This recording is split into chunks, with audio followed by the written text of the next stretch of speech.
Coach Spears. Got locked up December 17th, 2011. I was introduced to drugs and alcohol at a very young age. Both of my parents were addicts. Mother and father were never together. So my mother was married to my stepfather. Basketball was the only thing that kept me going, went to school for every day.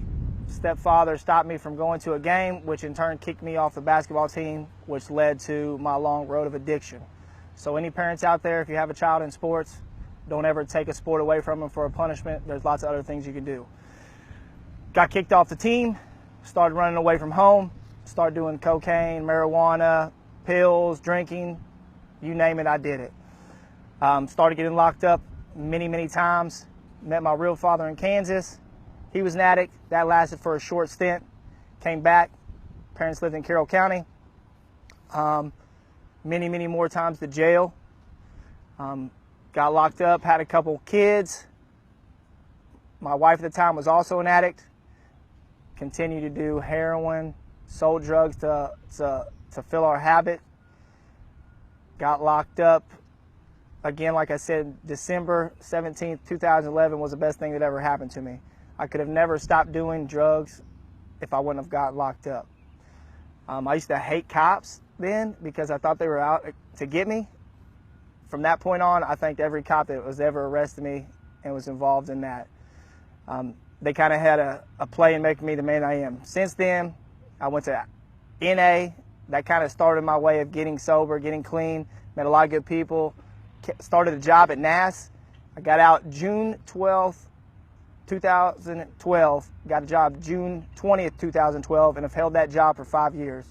Since my start there, I worked my way up the ladder, working on the floor at a low pay, worked my way up to a supervisor, worked my way up to a meal coordinator. Now I'm a boss over 50 people. Go to the gym frequently. I'm also a Little League football coach for the Yellow Jackets. I like to think I'm a role model in the community, knowing that if I can do it, you can do it too. This is a great life. You just have to figure out how to do it and have to be given the tools and understand that you can do it if you want to. Hi, I'd like to introduce myself. My name's Ricky Shelton, and I got a story I'd like to share with you. It's about started out as a young man in high school back in 1974. Like most of us, we always think that drinking and maybe smoking a little marijuana is not going to hurt you, but that's a misconception from Satan. This is how it started for me. I spent 40 years in addiction, and just by the grace of Jesus Christ, He delivered me from this addiction and of drugs and alcoholism.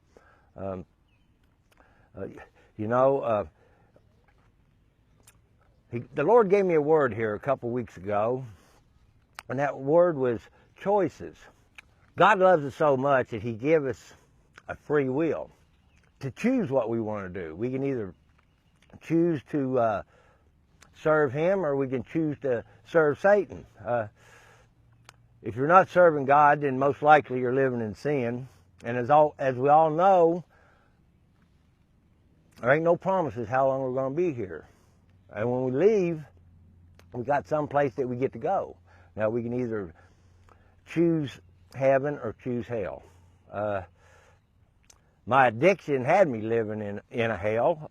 So June 11th of 2014, with a little help, I made a choice to choose to do what the Lord wants. You know, we have all kinds of programs, AA, NA, that talk about a 12-step program. And even in them 12-step programs, one of the steps is turning your will over to the care of God as you understand Him. Well, Jesus Christ's program is just to try to do the Lord's will. I had a chance about a year and a half ago to go through a substance abuse program in Louisville, Kentucky, and they teach you about your addiction. things that you can do to break this addiction.